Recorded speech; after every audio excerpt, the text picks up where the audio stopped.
Ahora daremos inicio a la conferencia magistral del doctor Luis Roberto Barroso, presidente del Supremo Tribunal Federal de Brasil. El doctor Barroso ha forjado una destacada carrera en el ámbito legal, especializándose en Derecho Constitucional y Electoral. Es doctor en Derecho por la Universidad del Estado de Río de Janeiro y cuenta con un máster por Yale Law School. Antes de su designación, desempeñó roles académicos prominentes y ejerció como abogado en casos de gran relevancia en Brasil. Ahora, como presidente del Supremo Tribunal Federal de Brasil, ha abogado por la defensa de los derechos fundamentales y ha trabajado incansablemente en la promoción de la justicia social, contribuyendo de manera significativa al desarrollo del marco legal brasileño. Le damos la palabra, por favor.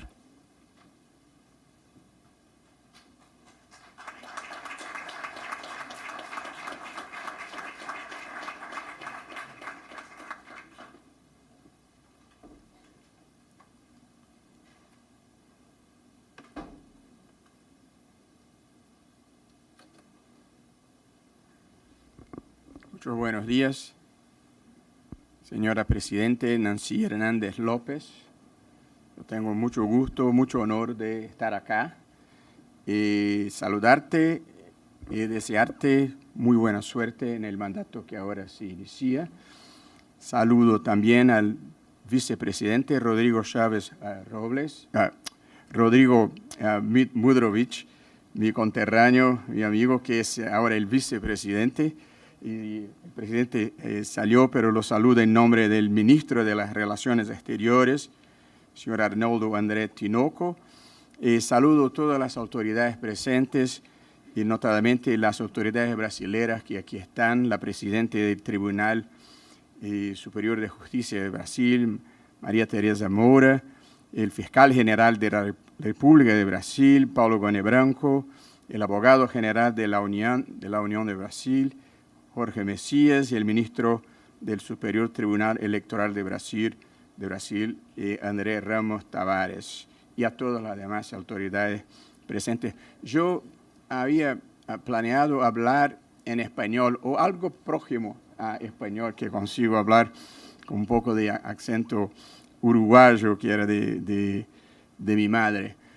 Pero recibí la recomendación de la diplomacia brasilera y del representante de Brasil en la Corte, que el portugués es uno de los idiomas oficiales de la Corte y que sería propio que yo hablara en portugués. Y yo soy un tipo a quien le gusta cumplir los protocolos y las reglas. Así que voy a abandonar mi portuñol y hablar en portugués. No sin antes todavía mencionar un poco y muy brevemente la agenda que la Suprema Corte de Brasil comparte con la Corte Interamericana de Derechos Humanos y los esfuerzos que hemos hecho en Brasil para prestigiar la Corte Interamericana de Derechos Humanos. En Brasil, en el Consejo Nacional de Justicia, hemos creado una unidad de monitoreo y cumplimiento de las decisiones de la Corte Interamericana con dos grandes papeles. Un primer papel que llamamos de promocional, que es una difusión acerca del rol que la Corte desarrolla en Latinoamérica, y también hemos dedicado atención a la capacitación de los funcionarios y de los jueces, y en Brasil, siguiendo también una orientación de la Corte en los concursos públicos, las oposiciones públicas para la magistratura. Ahora en Brasil se exige una prueba, una disciplina de derechos humanos, que es muy importante. Saludo también a la expresidenta Laura Chinchilla, que veo acá en la platea, que estuve en Brasil por 2 veces como observadora de las elecciones brasileras. Mucho gusto en tenerla acá, señora. También, en segundo lugar, en esta unidad de monitoreo tiene el rol de efectivamente hacer cumplir las decisiones de las Cortes, de fomentar la comprensión de la importancia del sistema latinoamericano regional de derechos humanos. Y finalmente, antes de pasar al portugués, me gustaría relembrar, señora Presidente, que también en línea con la Corte en Brasil tenemos acciones estructurales, procesos estructurales muy importantes en que la Corte ha determinado la elaboración de planes en temas como el sistema penitenciario, muy importante, en temas como el enfrentamiento de la letalidad policial y en temas como la protección de las comunidades indígenas.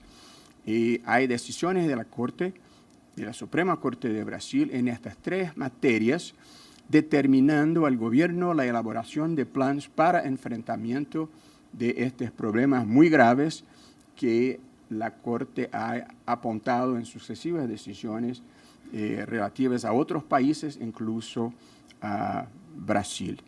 Entonces, para dejar claro que hay un alineamiento muy grande entre los valores de la Corte Interamericana de Derechos Humanos y lo que hemos procurado hacer en Brasil en el Supremo Tribunal Federal.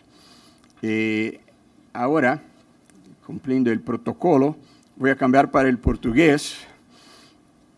Les pido entonces que pongan sus auriculares para que yo no hable para nadie. E passo então, pero voy a hablar despacio para ajudar a vida da tradutora. Passo então ao tema da nossa conversa, que é a revolução tecnológica, plataformas digitais e inteligência artificial. E dei ao meu tema geral o subtítulo de Algo de Novo Debaixo do Sol. E dividi essa apresentação em três partes, que são as três partes do título. Vou falar um pouco sobre revolução tecnológica, vou falar um pouco sobre plataformas digitais e vou falar um pouco sobre inteligência artificial. Começo, então, pelo primeiro tópico. Nós vivemos sob a égide da terceira revolução industrial, que é a revolução tecnológica. A revolução tecnológica, ela se caracteriza pela substituição da tecnologia tradicional analógica pela tecnologia digital e que permitiu a universalização dos computadores pessoais, dos telefones celulares e, sobretudo, a internet interligando bilhões de pessoas em todo o mundo. Ainda que a gente possa não ter se dado conta,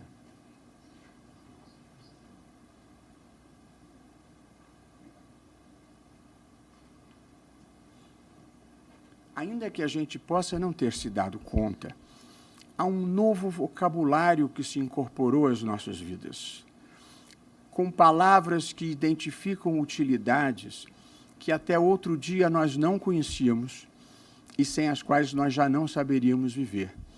Fiz uma pequena listinha dessas palavras.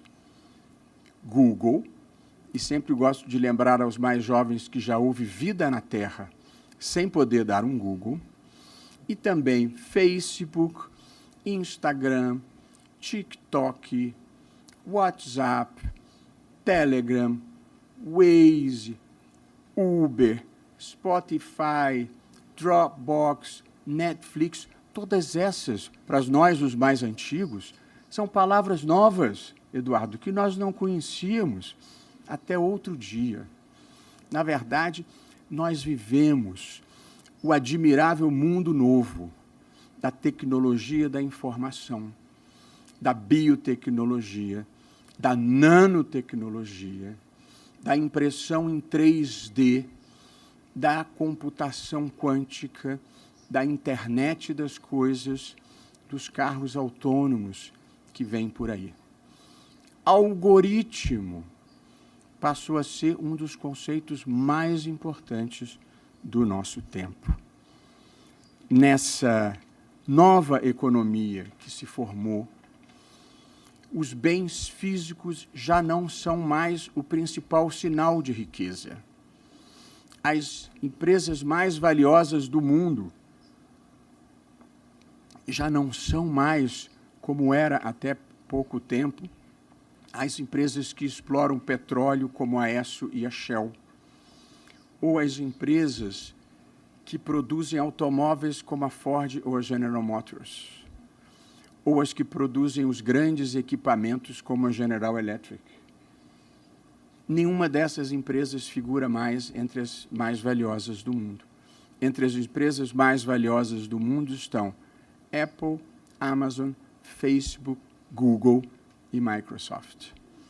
São empresas de dados, empresas de tecnologia, empresas de inovação que não produzem coisas, produzem ideias, produzem tecnologia, produzem propriedade intelectual. Essa é a transformação profunda que nós vivemos nessa nova economia digital das big techs, das startups e das fintechs que marcam hoje em dia a nossa vida. E, evidentemente, essa nova economia traz muitas repercussões para o direito constitucional, para o direito administrativo, para o direito empresarial, para o direito do consumidor e para, evidentemente, os direitos humanos, que é o tema do nosso maior interesse. Portanto, essa é a primeira e breve parte da nossa conversa. A revolução tecnológica está modificando a maneira como nós vivemos, como nós fazemos uma pesquisa, como nós reservamos um hotel, como nós ouvimos música. Passo a falar um momento agora sobre as plataformas digitais, para deixar um tempo um pouquinho maior para falar sobre a grande novidade do nosso tempo, que é a inteligência artificial e como ela vai impactar as nossas vidas. As plataformas digitais. A internet, ela revolucionou, na verdade, o universo da comunicação social e da comunicação interpessoal. E aumentou exponencialmente o acesso das pessoas à informação, ao conhecimento e ao espaço público. E é impossível exagerar a importância positiva dessa democratização do acesso ao conhecimento, à informação e ao espaço público. Antes da internet, o acesso ao espaço público exigia uma intermediação que era feita pela imprensa tradicional, pela televisão, pelo rádio ou pela imprensa escrita. Foi essa intermediação que deixou de existir com a internet e com as plataformas digitais. E com isso, embora se tenha democratizado o acesso ao conhecimento, se perdeu, no entanto, o filtro que os jornais, as televisões e os rádios faziam sobre a qualidade, a civilidade e a veracidade daquilo que chegava ao espaço público. De modo que a transformação trazida pela internet e pelas mídias sociais democratizou o acesso ao espaço público, mas permitiu também que por essas avenidas passassem a circular a desinformação, os discursos de ódio, as mentiras deliberadas, as destruições de reputação e as teorias conspiratórias. É impossível exagerar o impacto que a internet e um dos seus principais subprodutos, que foram as plataformas digitais, produziram sobre a vida. Quando eu falo plataformas digitais, eu me refiro a Facebook, Instagram, TikTok, YouTube e os aplicativos de mensagens, como o WhatsApp e Telegram. Vejam todos a mudança de escala que ocorreu no mundo com a internet e as plataformas digitais. Os jornais e revistas que mais vendem no mundo vendem algumas dezenas de milhares ou, no máximo, centenas de milhares de exemplares. Ou, para citar dois outliers, dois casos excepcionais, a revista que tem mais assinantes no mundo é a The Economist. Tem 1,5 milhão de assinantes. O jornal que mais tem assinantes no mundo é o New York Times. Tem 10 milhões de assinantes.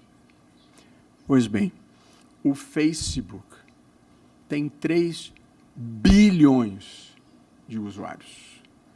O YouTube tem 2,5 bilhões de usuários. O WhatsApp tem 2 bilhões de usuários. Portanto, a comunicação humana e a comunicação interpessoal mudou inteiramente de escala, para bem e, infelizmente, também para mal. Quais são os males? A circulação sem filtro da informação, em primeiro lugar, a tribalização da vida, em segundo lugar, porque os algoritmos das plataformas direcionam a cada pessoa somente as informações que interessam a elas e que confirmam o que elas já achavam, um confirmation bias, que vai levando à radicalização das próprias ideias. E, em terceiro lugar, a revolução tecnológica, a internet e as plataformas digitais produziram uma crise no modelo de negócio da imprensa tradicional. E a imprensa tradicional não é apenas um business privado, embora também seja. A imprensa tradicional tem um papel muito importante na vida democrática, que é criar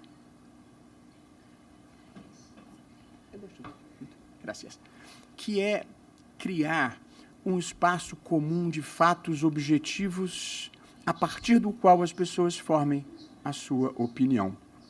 A imprensa democrática plural, como seja, ela trabalha sobre fatos objetivos e, a partir daí, as pessoas formam a sua opinião.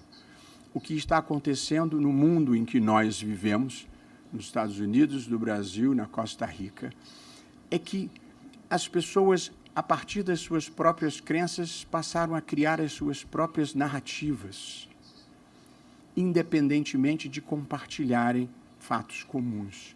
E as pessoas na vida têm direito à própria opinião, mas não aos próprios fatos. E, portanto, quando cada um cria livremente a sua narrativa, sem compartilhar um conjunto de fatos comuns, as pessoas perdem a capacidade de interlocução. E a perda da capacidade de interlocução leva à intolerância, e a intolerância leva à violência. E, portanto, é preciso reconstruir um espaço comum de fatos objetivos em que todos possamos acreditar. E, a partir daí, cada um formar a sua opinião. Por muito tempo sustentou-se que a internet deveria ser livre, aberta e não regulada. E hoje em dia todos nós já sabemos que é preciso regulá-la por diferentes motivos. Do ponto de vista econômico, para a tributação justa, para impedir a dominação de mercados, para proteger direitos autorais. Do ponto de vista dos direitos fundamentais, para proteger, em primeiro lugar, a privacidade das pessoas contra o uso indevido dos seus dados pessoais. E, em terceiro lugar, por evidente, para enfrentar os chamados comportamentos coordenados inautênticos, que é a amplificação da mentira por meios artificiais automatizados, e também para enfrentar os conteúdos inaceitáveis que qualquer pessoa civilizada sabe que são inaceitáveis, como pedofilia, como venda de armas, como venda de drogas na rede social. Portanto, já há um consenso entre as pessoas que se preocupam em preservar a vida civilizada de que a regulação é imprescindível. Apenas a discussão é como e quanto regular para não afetar a liberdade de expressão. E esse é o final do segundo capítulo da nossa conversa sobre as plataformas digitais, como elas impactaram a realidade e como é preciso regulá-las. E agora eu passo para a terceira e última parte da nossa conversa, que diz respeito à inteligência artificial, o que ela é exatamente, quais os benefícios que podem nos trazer, quais são os riscos que nós estamos correndo e como regulá-la. E, em seguida, poder concluir. Numa definição bastante simples, a chamada inteligência artificial consiste em programas, em softwares, que transferem para computadores capacidades humanas. Essa é uma definição simples de inteligência artificial. E essas capacidades incluem capacidades cognitivas e capacidades de tomadas de decisões. Decisões que são tomadas com base em dados, instruções e objetivos que são alimentados por pessoas humanas. Portanto, a chamada inteligência artificial, ela não pensa por si só, ela não tem consciência de si mesmo, ela não distingue o certo do errado, ela não tem sentimentos, ela não tem emoções, ela não tem sequer senso comum. Ela opera com os dados, as instruções e os valores que são fornecidos pela condição humana. Esse é o estágio da inteligência artificial hoje.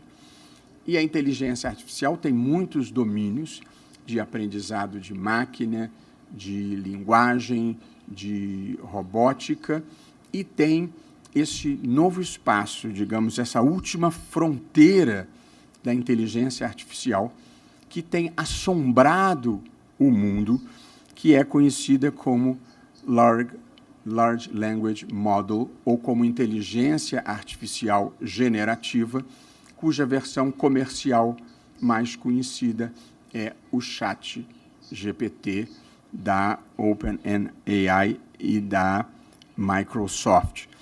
O ChatGPT é capaz de replicar as capacidades humanas de linguagem, de geração de conteúdos e de criatividade nos domínios mais diversos da ciência à literatura. Quem já experimentou conversar com o ChatGPT não poderá deixar de ter se impressionado com a capacidade de acertos e com a capacidade de desacertos nas alucinações que ele produz. Mas a verdade é que algo de muito profundo e transformador está vindo por aí. Num almoço no Rio de Janeiro, há uns meses atrás, com o ex-primeiro-ministro Tony Blair, ele fez um comentário que achei interessante. Ele fez dois comentários que eu achei interessantes. O primeiro foi o de que a inteligência artificial é capaz de armazenar todo o conhecimento já produzido no mundo, mas ainda tem um QI muito baixo. Mas quando aumentar esse QI, a sua potencialidade vai ser imensa. Esse foi o primeiro comentário. O segundo, que não tem nada a ver com o nosso assunto, que eu achei interessante, ele disse: depois de alguns anos no poder, quando finalmente eu aprendi a governar, a minha popularidade tinha acabado. O que também acontece na política com muita frequência.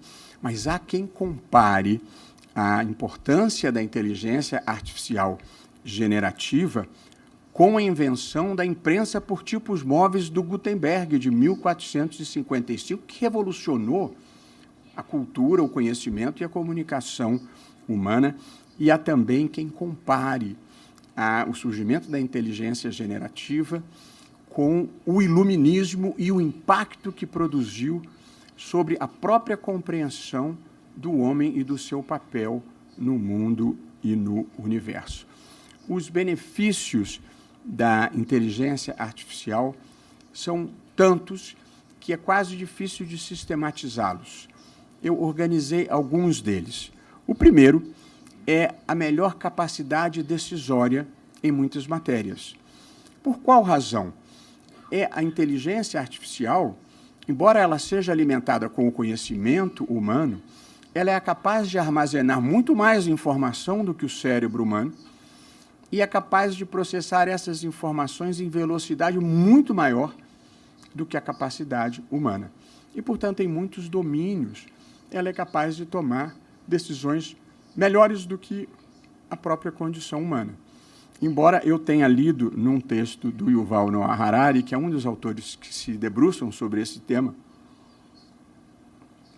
ele disse que se uma jovem ou um jovem tiver 2 pretendentes e estiver em dúvida, o Google é capaz de tomar a decisão melhor do que o próprio interessado, apenas cruzando as informações que já tem sobre pretendentes e pretendidos.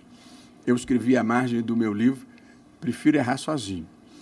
Mas a verdade é que vai acontecer uma transformação muito profunda nas nossas vidas e que vai abalar um dos pilares da sociedade ocidental liberal em que nós vivemos, que é a autodeterminação, a autonomia individual.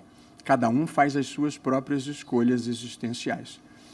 A partir do momento que algumas das principais decisões das nossas vidas forem tomadas de uma forma melhor, fora da gente, heteronomamente, isso terá revolucionado o que significa ser humano na Terra.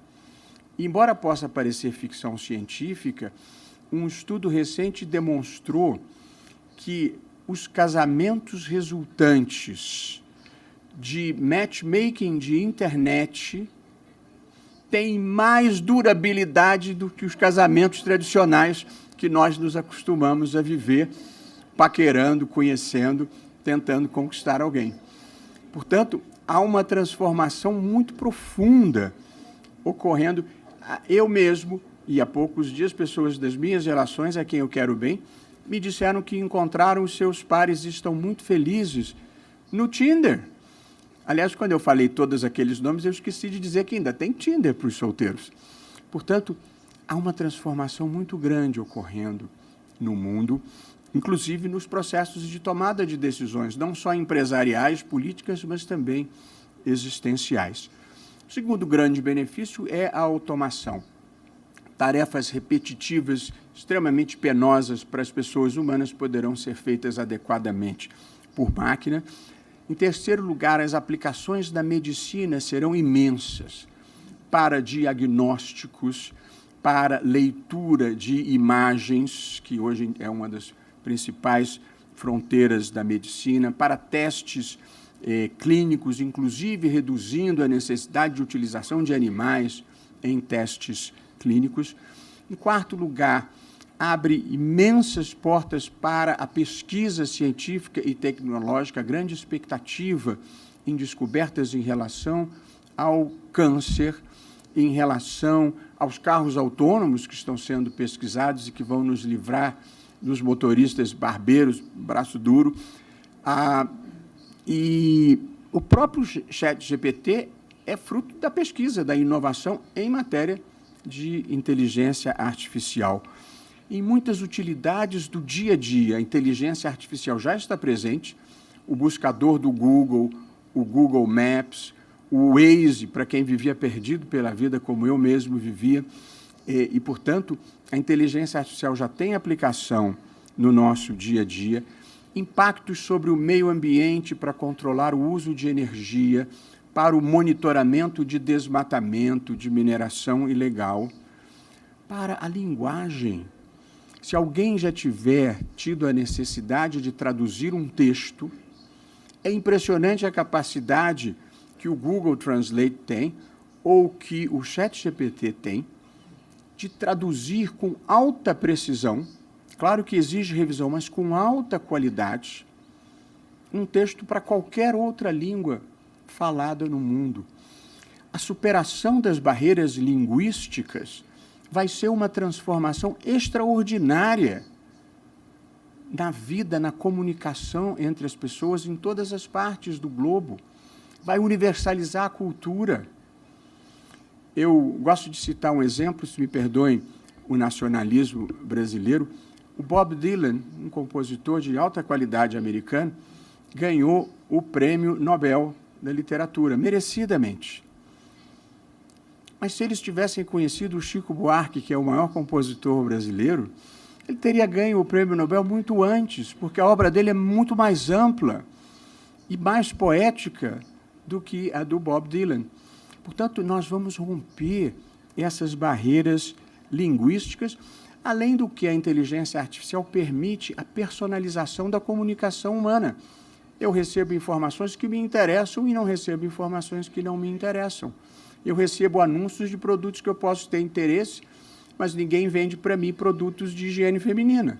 Portanto, esse é um direcionamento que a inteligência artificial faz com o lado negativo, por evidente, da tribalização de que eu falava anteriormente. Portanto, é impossível listar todas essas áreas, mas ela vai transformar de maneira muito profunda as nossas vidas com esses todos os benefícios.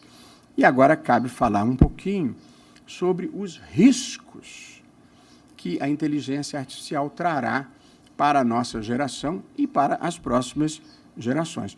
O primeiro deles, e o mais óbvio, é o impacto sobre o mercado de trabalho, porque muitas profissões vão desaparecer, mas muitas profissões vão surgir, mas as pessoas não são facilmente adaptáveis e, portanto, vão se criar-se novas atividades, mas nem todas as pessoas das antigas atividades vão poder ser aproveitadas nesse novo universo de trabalho. E, portanto, os governos vão ter que investir em capacitação das pessoas e em redes de proteção social, porque muita gente vai ser desalojada do mercado de trabalho. Uma segunda consequência que me preocupa imensamente e é pouco estudada é o uso da inteligência artificial para fins bélicos e o risco que isso representa, tão grande ou maior do que o da própria energia nuclear, possivelmente a exigir um tipo de negociação internacional e de tratados como os que, de certa forma, preveniram a proliferação da energia nuclear no mundo. Mas os defensores de direitos humanos e as pessoas que defendem a paz são muito preocupadas com o uso de drones para ataques e com as chamadas, em inglês, Autonomous Lethal Weapons, que são as armas letais autônomas que tomam decisões por conta própria, não tem um humano por trás. E, portanto, as implicações éticas dessa utilização são incalculáveis e, portanto, nós precisamos, eventualmente, até banir a possibilidade desse tipo de armamento. Uma terceira preocupação é a da massificação da desinformação. Quem acompanhou o que aconteceu no Reino Unido com a saída da União Europeia, no Brexit, quem acompanhou as eleições americanas, também de 2016, ou as eleições brasileiras de 2018, sabem, quem acompanhou, as consequências do uso da desinformação massificada e como isso pode ser gravoso para a democracia. Há os riscos da violação de privacidade, não apenas pela coleta de dados sem consentimento, problema 1, como pela utilização da inteligência artificial para tecnologias invasivas de reconhecimento facial, para fins biométricos e a utilização imprópria dessas capacidades. E, em terceiro lugar, a inteligência artificial generativa ela é alimentada com uma imensa quantidade de dados. A característica da inteligência artificial generativa é o volume de dados e, portanto, o risco de vazamento desses dados também passa a ser uma preocupação. Há riscos para a segurança nacional com o seu uso para espionagem, ataques cibernéticos, para um país estimular conflitos sociais no outro país ou conflitos raciais em outro país, interferir no processo eleitoral do outro país, o que é uma preocupação, por evidente.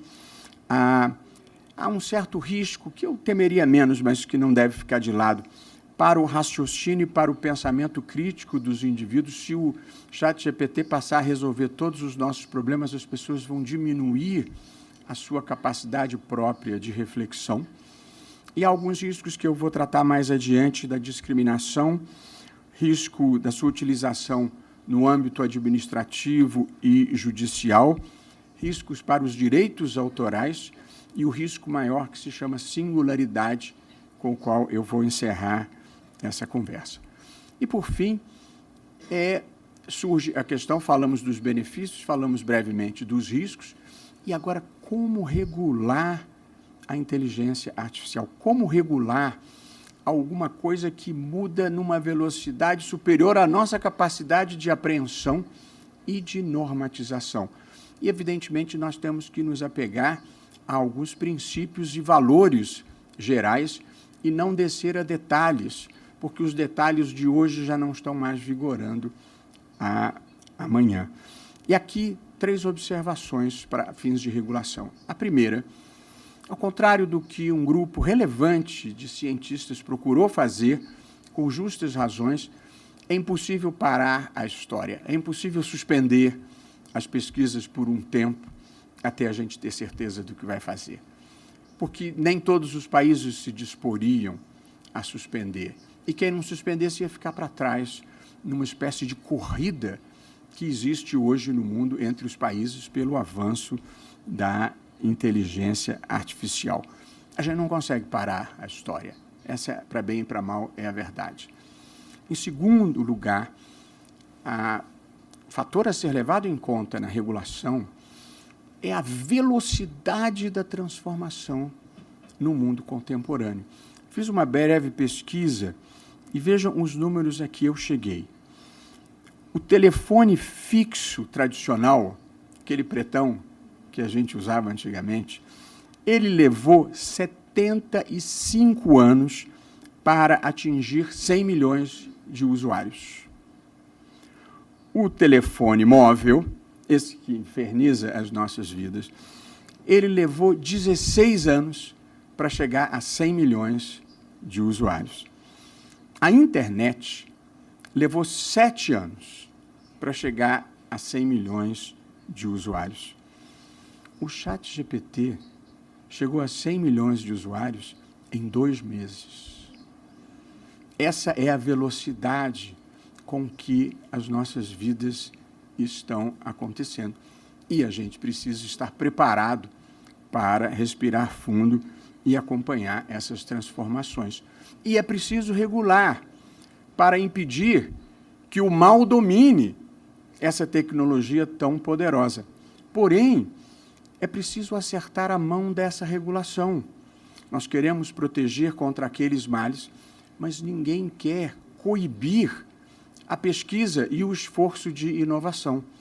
Portanto, a regulação tem que acertar um ponto de equilíbrio entre preservar a inovação e preservar em relação aos riscos.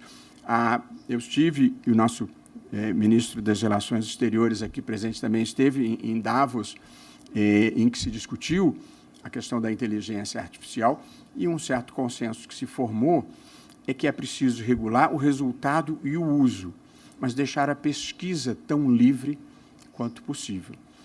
Um outro ponto que se destacou é a inteligência artificial deve ser predominantemente open source, no sentido de ser um bem de uso comum, de acesso comum, como é, por exemplo, a internet. As pessoas têm o direito de entrar livremente na internet.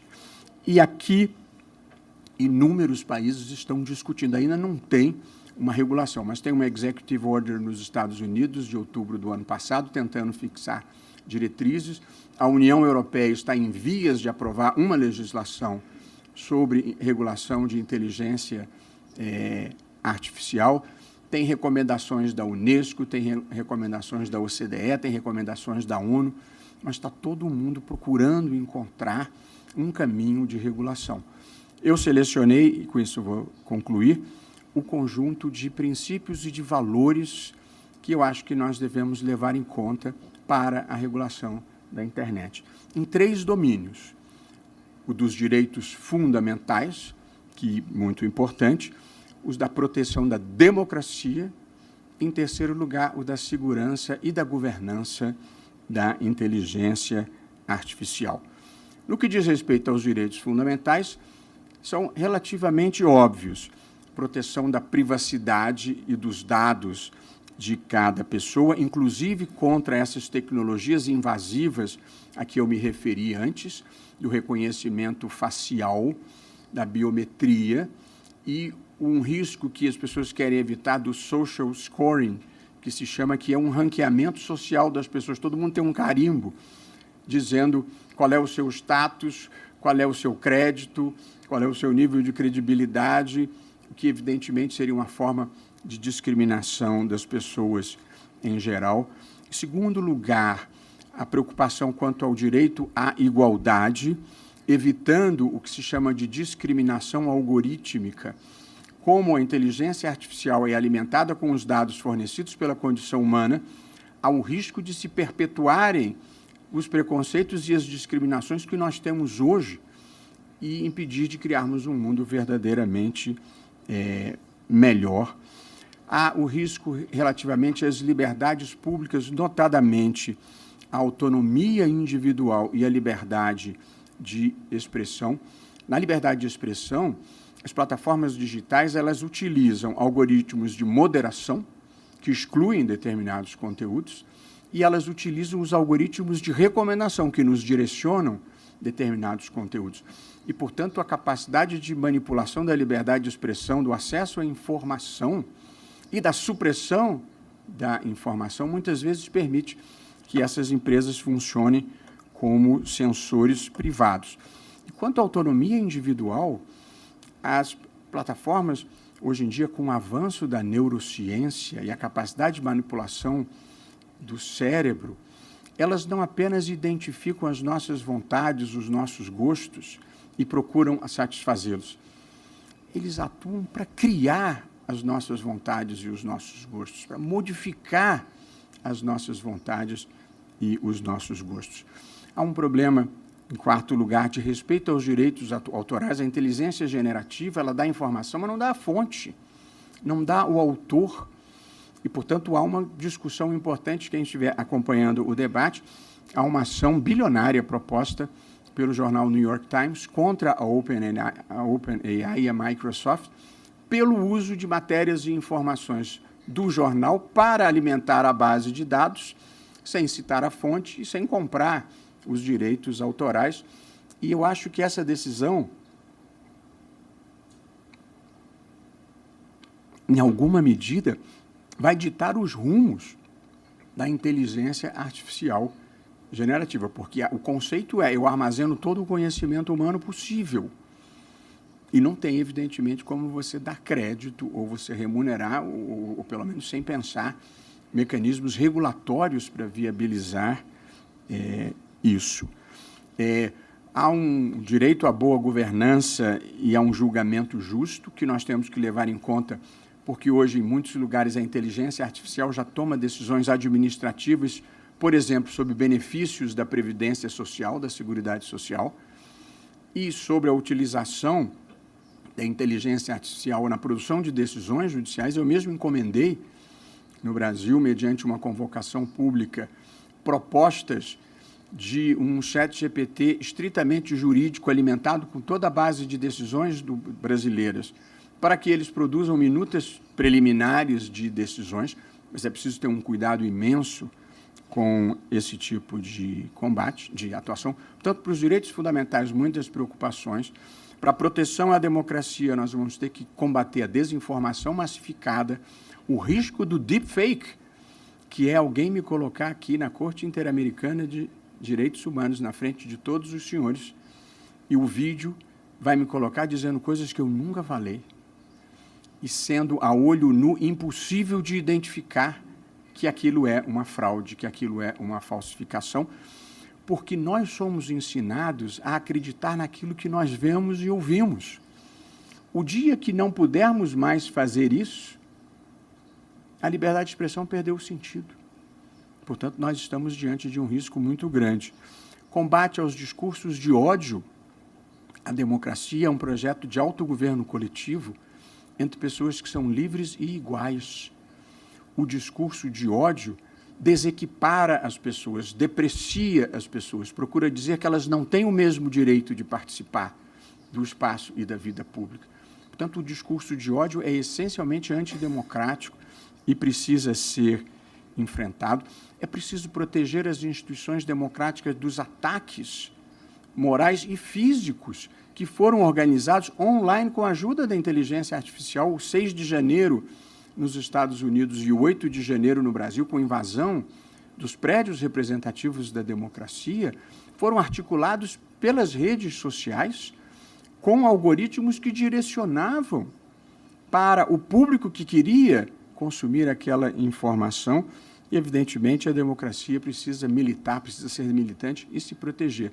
E, por fim, é preciso regular em termos de segurança e governança para termos transparência, explicabilidade do que está acontecendo, controle humano da tecnologia, gradação de risco.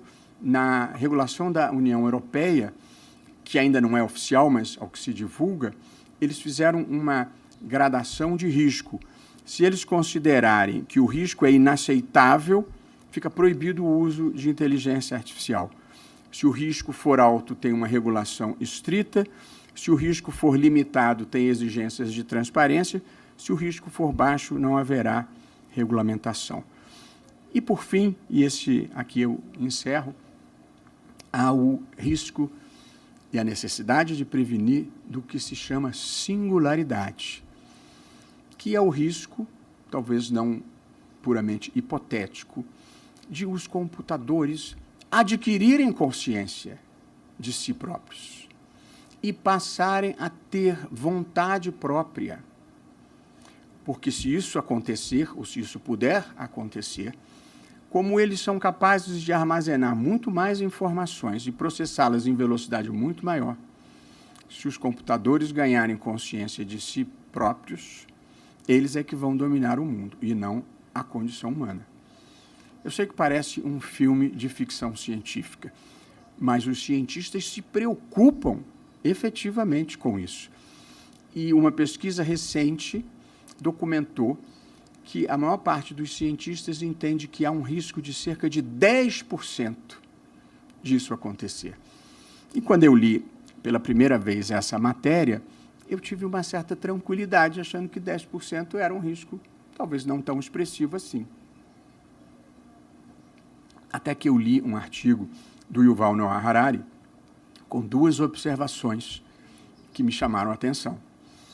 A primeira foi a seguinte: você entraria num avião se o fabricante dissesse que há um risco de 10% dele cair?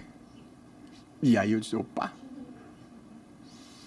Em segundo lugar, ele fez uma observação que eu também considerei muito interessante e que dimensiona o impacto que vai produzir sobre as nossas vidas, que é a seguinte: ele disse, a inteligência artificial generativa já hackeou o sistema operacional da condição humana, que é a nossa capacidade de comunicação, nossa capacidade de falar, de escrever e de utilizar imagens.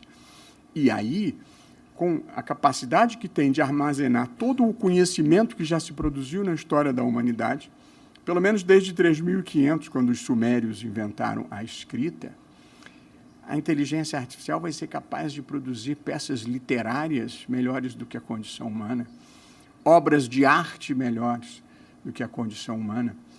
E, evidentemente, se isso acontecer, vai mudar o que significa ser humano nessa vida, nesse planeta. Portanto, nós estamos diante de um momento muito emblemático na história da humanidade. Eu não sou uma dessas pessoas apavoradas com o progresso, embora acho que a gente tenha que prestar atenção, mas a minha crença mais profunda, a minha fé racional, é de que a história é uma marcha contínua na direção do bem, da justiça e do avanço civilizatório. E basta olhar para a história da humanidade para nós vermos que nós fomos do tempo de aspereza, de sacrifícios humanos, de despotismos, a era dos direitos humanos que nós vivemos.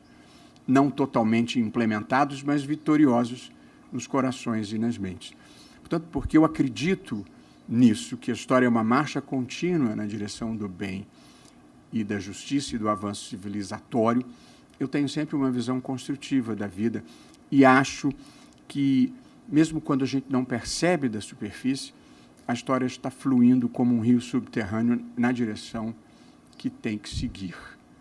Mas, evidentemente, nós temos que estar atentos, porque a revolução tecnológica, a internet, trouxe uma mudança importante para as nossas vidas, vai mudando o curso da história. Dessa revolução tecnológica da internet, resultam as plataformas digitais e a utilidade que tem, mas os riscos que representam para os direitos fundamentais e para as democracias, daí a necessidade de regulá-las. E, por fim, a inteligência artificial, com esse potencial de melhorar imensamente a vida, mas também de poder ser utilizada para fins extremamente destrutivos, de modo que é preciso estar atento para termos certeza de que esses avanços tecnológicos vão servir à causa da humanidade, da democracia e dos direitos fundamentais, que são as causas que nos unem a todos aqui.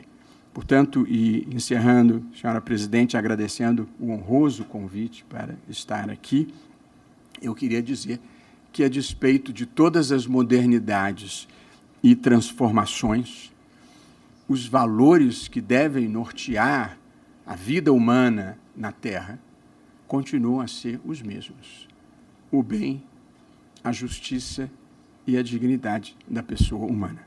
Muito grato pela atenção.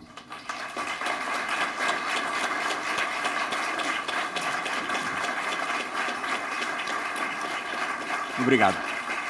Muito obrigado.